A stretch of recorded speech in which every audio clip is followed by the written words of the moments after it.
आपण सर्वांनी एकतेने प्रणाम करू. भगवान बाबा हनुमान जी को प्रणाम. महान त्यागी बाबा जुमदेव जी को प्रणाम. परमात्माए आपल्या आज योग संमेलन चर्चा बैठकमध्ये स्वयं भगवान बाबा हनुमानजी उपस्थित आहेत, त्यांना माझा प्रणाम. महानतेगी बाबा जोगदेवजी स्वयं उपस्थित आहेत, त्यांना माझा प्रणाम. त्यांच्या खांद्याला खांदा लावून उभ्या असणाऱ्या आणि त्यांच्या मागे सिंहाचा वाटा घेऊन उभ्या चालणाऱ्या मातोश्री वाराणसीताई यांना माझा प्रणाम. आणि सर्व मंचावर मार्गदर्शक यांना माझा नमस्कार. आणि इतर सर्व उपस्थित सेविका सेविकागण यांना सर्वांना माझा नमस्कार. आज आपल्या छोट्याशा गावामध्ये दुधबाद्री आणि टिकेपार या गावामध्ये सेवक संमेलनाचं आयोजन करण्यात आलं आणि त्या निमित्तानं सर्व इथं जमलेली पाहुणे मंडळी, आज आपण दुःखी कष्टी होतो आणि सुखी आणि समाधानाने जीवन जगत आहोत. एक बाबाच्या मार्गदर्शनामुळे तत्व शब्द नियमाने चालला तर जीवनात मला वाटत नाही कुठं कमी राहणार. म्हणून पहिले असा मार्गदर्शकाकडे आपण कार्य घ्यायला जात होतो. म्हणजे मार्गात जाण्यापूर्वी आपले शेंडे जे होते शेषराव शेंडे ते सांगायचे आमच्या गावाजवळचेच आहेत, हा मार्ग मरण्याचा आहे बाबा, इथं येऊ नको. असे ते का सांगायचे? कारण समोरच्या माणसाला पहिले हुशारी करायची की हा खरंच करू शकतो किंवा नाही करू शकत. म्हणून मार्गात जायच्या अगोदरच आपण घरी चांगला विचार केला पाहिजे का आपण जायचं का नाही जायचं. नाहीतर आपण दुःखी असलो तर आपण नीट नियमानं सकाळी विनंती प्रार्थना वगैरे सर्व करतो. पक्कीच झालं की आपण त्याच्याकडे दुर्लक्ष करतो. मग आपल्याकडे दुःख येतात. मग आपल्याला वाटते का आपण तर अगोदर चांगलं होतं, आता आपल्याला दुःख का आले. आपला कुठंतरी विसर पडतो. आपण तत्व शब्द नियमानं चालत नाही, म्हणून आपल्यावर ते वेळ येते. म्हणून अशी वेळ येऊ देऊ नका. पहिले विचार करा, त्याच्यानंतरच कोणत्याही पुढं पाऊल टाका. असा आता इतर आपण मोठमोठे महाराजांना आपल्या गावामध्ये आपण मार्गात असतो तर 50-60 हजार रुपये महाराज नुसते आपल्याला प्रवचन सांगण्याचे घेतात. आपल्या गावात भागवत करतात. तर ही तर निष्काम सेवा आहे. सेवा आपण मार्गात जातो तर एकही पैसे लागत नाही. आपण जेव्हा पक्कीत जातो ते फोटो लागतो. तुम्हाला बाबांनी थोडी सांगितलं की तुम्ही संपूर्ण सेवकांना जेवण द्या किंवा संपूर्ण गावाला जेवण द्या की सोयऱ्या धायऱ्याला जेवण द्या, असं तर सांगितलंच नाही.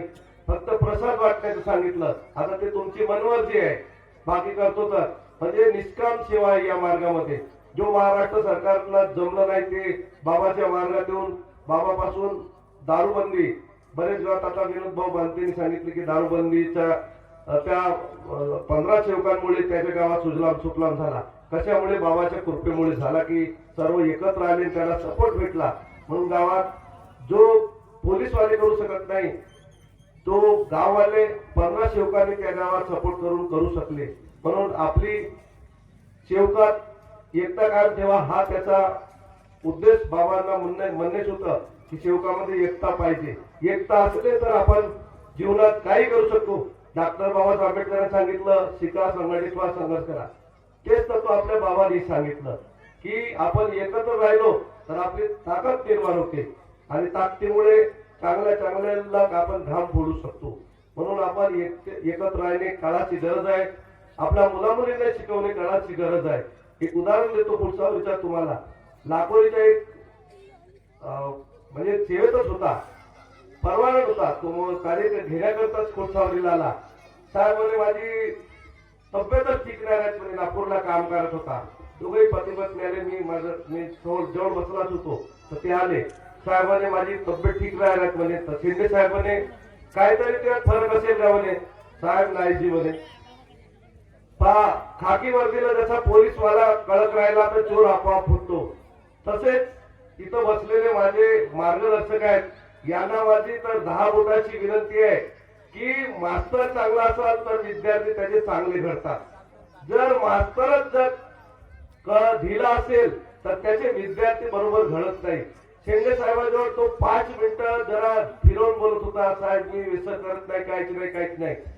शेंडे साहेब खुर्चीवर उभे झाले, पहा म्हणे माझ्याकडे मार्ग तुला दिलो मी सेवा, पण तू व्यवस्थित चालूच नाही, दुःखी राहू शकत नाही। उभे होऊन फक्त बोलले तर तो असा पोपटासारखा बोलू लागला, साहेब म्हणे मी कधी कधी दारू पितो जे म्हणे।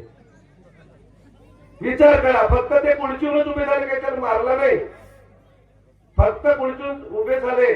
पाय म्हणे तू माझ्या घरी खोटा येऊन बोलते म्हणे, तू काहीतरी व्यसन करत असेल म्हणे। पोपटासारखा बोलू लागला की मी कधी कधी दारू पितो म्हणे। म्हणून असे आपले काही लोक आहेत की जी मार्गाला बदनाम होतात त्याच्यापासून, आणि पाल्याला चान्स भेटते अशा काही लोकांमुळे। म्हणून मार्गात जाण्याच्या पहिले विचार करणे काळाची गरज आहे। त्याच बरोबर जा नाहीतर जाऊ नका। बाबा 24 तास तुमच्या सोबत आहे। तुम्ही वाटत असेल की बाबा फक्त विनंती भेटली, आपण फोटोजवळ बसला आणि तिथंच विनंती प्रार्थना केली म्हणजे बाबा आपल्या सोबत राहते, तुम्ही कुठे जा, 24 तास तुमच्या सोबत बाबा आहे। एक बाबा सोबत राहणाऱ्या माणसाचे आता म्हणजे ज्वलंत उदाहरण नरेशजी 1.25 लाख मुवाळी सेक्रेटरी आहेत आता, त्यांचे ते बाबा सोबत नेहमी सेवक संमेलनाला पहिले ते छोट्या कार्यक्रमाला जायचे, तर जेवणामध्ये वरण भातच भेटायचे। ते का म्हणे बाबासोबत आपल्या मनात हा बाबासोबत जाऊन नुसता वरण भातच भेटते, काही दुसरा जेवण भेटतच नाही। बाबाने त्याला अशी शिक्षा दिली की त्याला जेवणच होत नव्हतं, कोणताच जेवण नाही। मग तो बाबासोबत दुसऱ्या तिसऱ्या नंतर गेला, दुसऱ्या असे फिरत दौरेच होते त्याचे। बाबा म्हणे काहून जेवच काहून नाही म्हणे माहित काय माझ्या जेवणाची इच्छाच नाही। अरे मग काहीतरी चूक केला असतील। नरेश 1.25 लाख मध्ये काही चूक नाही केली साहेब म्हणे, माझ्या जेवणाची इच्छाच नाही म्हणे। अरे सांगतो बाबाने अशी असे मनात म्हणलो म्हणे का नेहमी वरण भातच भेटते। त्याचे प्राईस म्हणजे माणूस संगतीत राहिला पण संगत राहिल्या सोबत राहिल्यावर वेगळा सोचला त्याने का नेहमी वरण भातच भेटते। शेवटी बाबाने त्यांनी सांगितलं का तू माफी तरी माग बाबा। आज काही माफी मागली आणि दुसऱ्या दिवशी चांगलं जेवण दुरुस्त म्हणजे चांगलं सुरळीत त्याचं जेवण सुरू झालं। म्हणून बाबा तुमच्या सोबत 24 तास आहे। तुम्ही फक्त तत्व शब्द नियमाने चाला, तेव्हाच तुमची प्रगती होईल। जो तत्व शब्द नियमाने चालेल त्याची प्रगती झाल्याशिवाय राहणार नाही। आणि कोणी असे आता 2 मुवाळीचे सेवक आणि कोणी नागपूरचे बंधूंनो, बाबाची सेवा एकच आहे। कोणी मुवाळीहून धरो चाहे नागपूरहून धरो, माझा तर मत आहे स्वतःच की तिथेही बाबा तुमच्या सोबत आहे, तिथेही बाबा तुमच्या सोबत आहे। गावात भेदभाव करू नका। मुवाळीचे सेवक असेल किंवा नागपूर मंडळाचे सेवक असेल तरी एकत्र येऊन गावात आपलं कार्यक्रम व्यवस्थिशीर करा, कारण तेही एकच आहेत, आपणही एकत्र आहोत। फक्त समजण्याचा प्रकार हा वेगवेगळा आहे। म्हणून एकत्र राहून एकीमध्येच आपलं काम व्यवस्थिशीर होऊ शकते, याच्याकडे लक्ष द्या आणि व्यवस्थिशीर सेवा बरोबर व्यवस्थिशीर चालवा। शब्द चर्चा बैठकला जा, आपण चर्चा बैठकला कसा करतो, घरचा एकच माणूस जातो आणि बाकी महिला लोक गेली ते पुरुष लोक पोरं मोबाईल पाहतात। चर्चा बैठकला बाबा सांगलं का एकच जा म्हणून घरचे बरेच लोक पाहतो मी, एकच जण जातात चर्चा बैठकला। एक तर बाहेर गेली तर मग पोरं घरीच राहतात, माणूस घरीच राहते। अरे माझा म्हणणं एक दिवस सर्व जाणं का फरक पडते, 1 तास दिले तर, आणि तिथं सर्व माहित होते तर काय पती पत्नी जातात मोबाईल घरी ठेवतात। आज आपण इथं सेवक संमेलन आयोजित केलं आहे, तुमची मुलं तुमच्या जवळ नसेल, तुमचे मुलं एक दिवस आपल्या मुलांना शाळा गेली चालेल, आज मुलं आपल्या जवळ पाहिजेत। कशासाठी पाहिजेत हे मार्गदर्शक का सांगतात आणि आपल्या का सांगतात ते आपल्या मुलांनी ऐकले पाहिजे, ग्रहण केले पाहिजे। त्याच्यासाठी आपल्या जवळ मुलं पाहिजेत। आपले मुलं आपले भविष्य आहेत। आपली गरीब परिस्थिती बदलू शकते आपली मुलं आपल्या जवळ पाहिजेत। कुठे जा मुलांना सोबत घेऊन जा, कारण ते मुलं तत्व शब्द नियमाने चालतील। आणि ही सेवा अशी नाही आज मी धरलो माझ्या नातवापर्यंत फुकट चालणार शिवाय इस्टेट कोणी चोरून नेल, पण बाबाचा मार्ग तुमच्या मनातून कोणी चोरून घेऊ शकत नाही. ही सेवा मोफत आहे आणि आजन्म चाललेली आहे. आज मी सुरळीत चालवलो, उद्या माझा मुलगा सुरळीत चालवेल, त्यात माझा नातू चालवेल. पण जर तुम्ही व्यवस्थितशीर ही सेवा चालवली नाही, बाबाचे मार्ग तुम्ही व्यवस्थित चालवले नाही, मला नाही वाटत की तुमचा मुलगा व्यवस्थित चालवल म्हणून तुम्हाला सांगे, मार्ग धरते वेळी जर चांगला सुरळीत चालवत असाल तर मार्ग धरा, अन्यथा सोडून द्या. जर तुम्ही चांगलं धरले तर तुमचा मुलगा व्यवस्थित चालवल, तुमचा नातू चालवल, तुमच्या पडनातू चालवल. कारण हे इस्टेट नाही कमी घेतलो 4 एकर जमीन तर माझा मुलगा ऐकून टाकल. ही तर निष्काम सेवा आहे आणि हे तुमच्यासाठी आहे. बाबाने फुकट केलेली सेवा आहे. बाबा जरी मरण पावले पण अमर आहेत आणि बाबांनी सांगितलं जुने वाईट विचार बंद करा. डॉक्टर बाबासाहेब आंबेडकरांनी तेच सांगितलं होतं, जुने विचार बंद करा. ओबीसी वर्गाने जुने विचार बंद केले नाही म्हणून त्याची जीवनात प्रगती झाली नाही. एसी समाजाने जुने विचार बंद केले म्हणून त्याची प्रगती झाली. त्यांचे मुलं कलेक्टर ऑफिस सर्व गोष्टी टॉप लेवलवर आहेत. भंडाऱ्यात जा एमबीबीएस डॉक्टर टॉप लेवलवर आहेत. एसी समाजचे जास्त डॉक्टर आहेत. कशामुळे? शिक्षणामुळे आणि जुने विचार त्यांनी बंद केल्यामुळे. बाबांनी तेच सांगितलं आपल्या का जुने विचार बंद करा आणि जो तत्वशब्दांच्या ते बाबाचे सेवक चांगल्या प्रगती पथावर राहील. आज चौधरी साहेब डॉक्टर मार्गात आहेत, एमबीबीएस डॉक्टर आहेत, त्याची जुनी सेवा आहे. म्हणून जुने विचार बंद केल्यामुळे आपली प्रगती नक्कीच झाल्याशिवाय राहत नाही.